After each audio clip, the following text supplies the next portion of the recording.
Hey everyone, and welcome to a new video. And today, as you can see in the title, we are going to be looking at my Game Boy collection.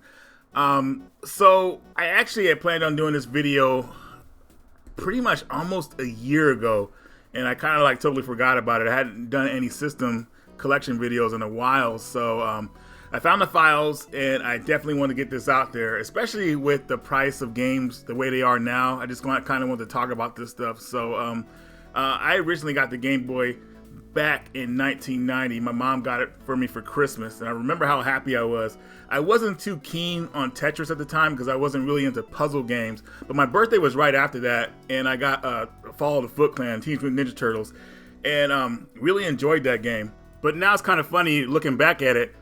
Tetris is a much better game than Fall of the Foot Clan. I mean, just pretty much universally it is. But back then I was all about the Ninja Turtles, and still somewhat am. It's just that around that time, the Ninja Turtles movie came out, and it's just like Ninja Turtles was just like, they were just making a blast everywhere. But going back to the system itself, the whole appeal of it was, of course, playing games on the go, which was a big thing. Back then, the only time I would play games on the go, like video games, was, if you guys remember those Tiger handhelds, I actually got the pinball one, and I really enjoyed that, but obviously, I wanted something a bit better than that. So going over my history with the Game Boy, I've always really enjoyed the system. Of course, the regrets I've had about it is that it wasn't backlit. That screen, though it looked good at the time, looking at it now, it's like, oh gosh, how did we use this thing? And I remember like trying to take it like on trips and everything like that. And when we would drive home, I'd be in the back seat, you know, trying to play it, get some kind of light to play it. And, you know, I remember when we passed street lights, I would use that time to try to play it, which was annoying. But, you know, little stuff like that was just kind of funny thinking back on it. But the whole thing to play these type of games, like anywhere you went, was just an awesome concept to me at the time. And I always dreamed that the Game Boy would actually have a color system, you know, and eventually that did happen. I've already talked about that in a collection video. It had a lot of competition with the, well, I don't want to say a lot of competition, but the Atari Lynx, the Game Gear were its competitors, but they fell short to the Game Boy because the Game Boy was more affordable. I mean, it took the original took 4 AA batteries, but that sucker lasts. You know, I'm guessing they didn't add like lighting features to it because, you know, that helped that thing last a long time. The battery life, that meant something. But just over the years, this system has really amazed me how long it's lasted against the competition. I mean, it blew out the competition pretty easily, being a black and white system or a greenish system. But I have a lot of fond memories of the system. In this video, I want to talk about my favorite games for the system. I'm going to try to do 10 of my favorite games for the system. And of course, I'm going to show you the whole collection towards the end of the video. But I want to tell people that when I was collecting for the Game Boy system, I collected when nobody cared about it. You know, nobody was actually looking for this stuff. So I was able to get a lot of stuff uniform like I wanted, like complete in box. It's kind of hard to find a lot of stuff complete in box for a fair price these days. So I just want to let people know you don't always have to like buy everything complete in box like I do. You know, I was able to get it for like extremely cheap when nobody really cared about this stuff. And now for you guys who are trying to collect complete in box now, it's a pain in the ass. But the reason I went that route was because when I had just the cart only games, they were easy to lose, and I lost a couple, and I was like, you know what, never again. So I wanted to get everything complete in box. I put my games back in the box when I'm done with them, and that's how I would do it. But for those of you who might be stressing trying to get stuff complete in box for a fair price, you know, it's all about the game when it comes down to it, you know. So if you do get a cart only game for the system, just make your own box for it, and that'll help it stay uniform in your collection, because it's nice to be able to see your game's uniform pretty much. And if you can't get the official box for certain games, you know, make your own box for it. You know, I've actually shown some of the boxes I've had for my Game Boy games in my collection and other games, and everything looks really nice and neat and easy to find when you're looking for it. But anyways, guys, we are going to get into my top 10 favorite games for the system right now. Alright, so my first is actually Superstars of Wrestling, or just Superstars. I remember a kid brought this to school one day, and I was just blown away with this game. I know it only has like 5 characters in it, but they chose the best 5, in my opinion, at the time. You know, I love the whole part where the characters would talk crap to each other before the match, and it would get you pumped up, and then you would just get into a fighting match. And I remember the star move that you would get. I think if you push the select button and you would grab the enemy and just toss them across the ring. It was just really amazing. And this game has been one of my favorites ever since.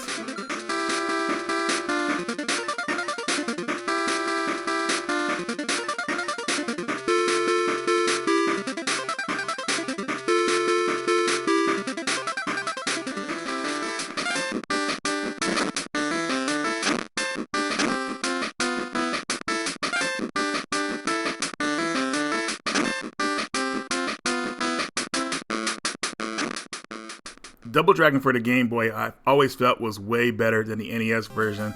And there's a lot of reasons for that, but one of the main reasons is because you actually start out with all the moves. In the NES version, you had to earn moves, which was annoying. But in this version, you start out with all the moves from the get-go, and it makes the game a lot more pleasant.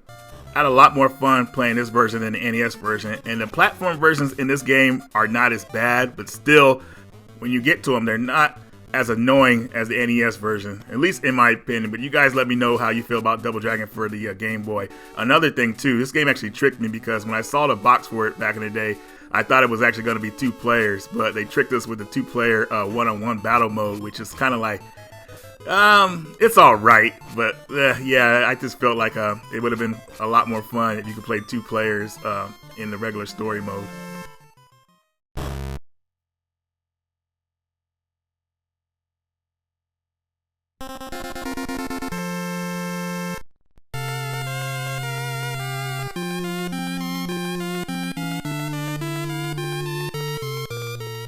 Felix the Cat is another great game on the system I really enjoy. I actually played the NES game and enjoyed it a lot, but this one for some reason I like a bit more. It kind of is very similar to like games like Mario 3, where you kind of like change like outfits and stuff like that kind of help you get through certain levels and everything. It's really a lot of fun. It's definitely one of those games that's well, I wouldn't say underrated, but just unknown pretty much on the Game Boy.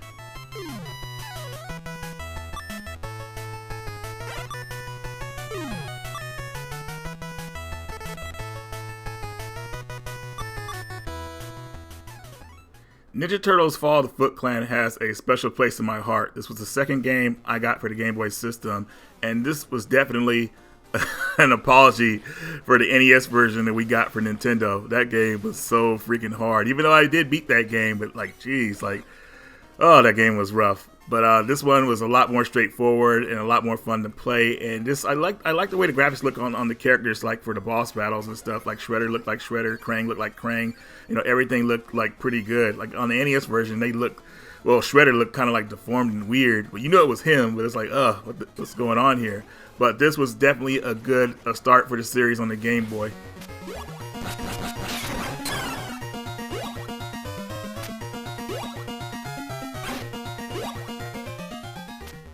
DuckTales 1 and DuckTales Part 2 actually really surprised me on the Game Boy. They are really well done games to their NES counterparts, and I was just very shocked at how well they were put together. You know, a lot of ports to the Game Boy sometimes are just thrown together real fast and not a lot of love put into it, but Capcom actually did a really good job with these. But to be honest though, I don't know which one I prefer over the other one. I feel like I like them both the same, but I feel like DuckTales 2 on the Game Boy kind of edges out just a little bit. But you know, you guys let me know what you guys think of these games.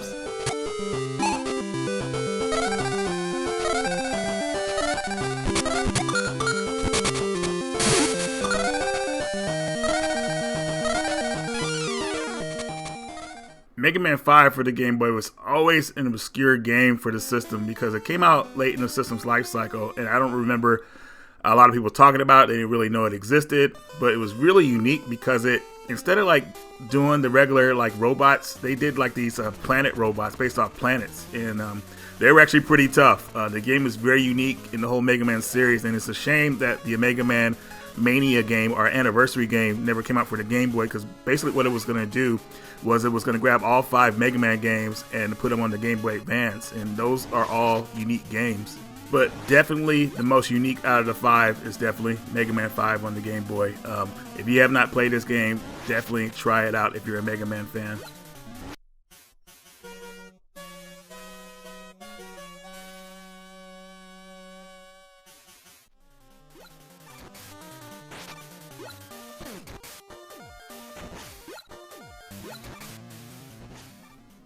Kirbys Dream Land 2, I feel like was the game that really got me into the series years ago. This one is actually a lot of fun. I think it should be like kind of like the staple for the series. Like if people want to like see where the origins are, pretty much like this is where the games got really good. I know people like Kirbys Dream Land Part 1, but this one just really stepped it up, and it's like just a really an amazing game.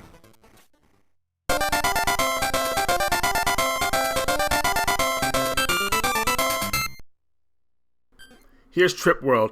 I found out about this game pretty late, but not too late that it was impossible to get. This is probably one of the shortest adventure games on the Game Boy system. It'll probably take you around maybe 30 minutes to complete if you know what you're doing.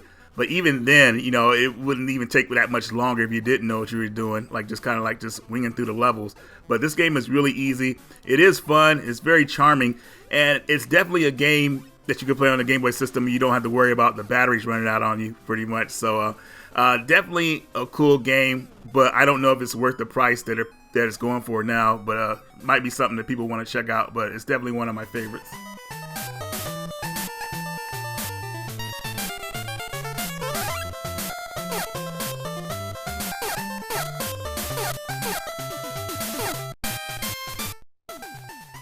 Here's Tumble Pop for the Game Boy. This is based off an arcade game that just actually got a release on the Evercade system, which is really nice. That's a great version. But anyways, I hate comparing this game to games like Snow Brothers and Bubble Bobble, Rainbow Islands, but still, you know, that's where I would put it at. If you like those type of games, you will definitely like Tumble Pop. It is one of the hidden ones out there, and the Game Boy port of it is really well done.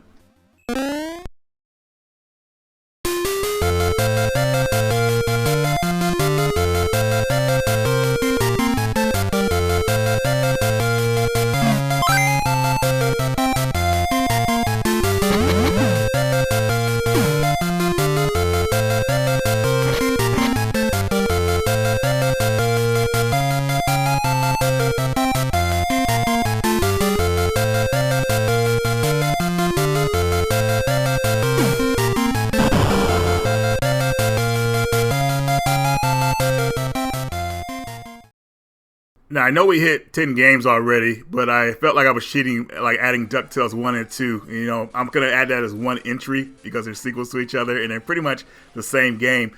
But Super Mario Land 2, The 6 Golden Coins, is probably my favorite Mario game of all time. I just really enjoyed this game, and it had to be on this list. This is the main reason why I love having my Game Boy. This game is freaking awesome. Now, people complained over the years that the controls for this game are pretty floaty. I think it really works well with this game. You know, some people may disagree, but I think it works. And this game wasn't made by the creator team that usually makes the Mario games. This was made by some other people at Nintendo. I can't remember who right now, but I'm pretty sure somebody will let me know in the comments. But definitely a worthy Mario game. This was the first introduction of Wario as one of the main villains of the series. I still remember that commercial where Wario was trying to like hypnotize you. Pretty crazy stuff. But anyways, guys, that's going to do it for my top 10 list for my Game Boy collection.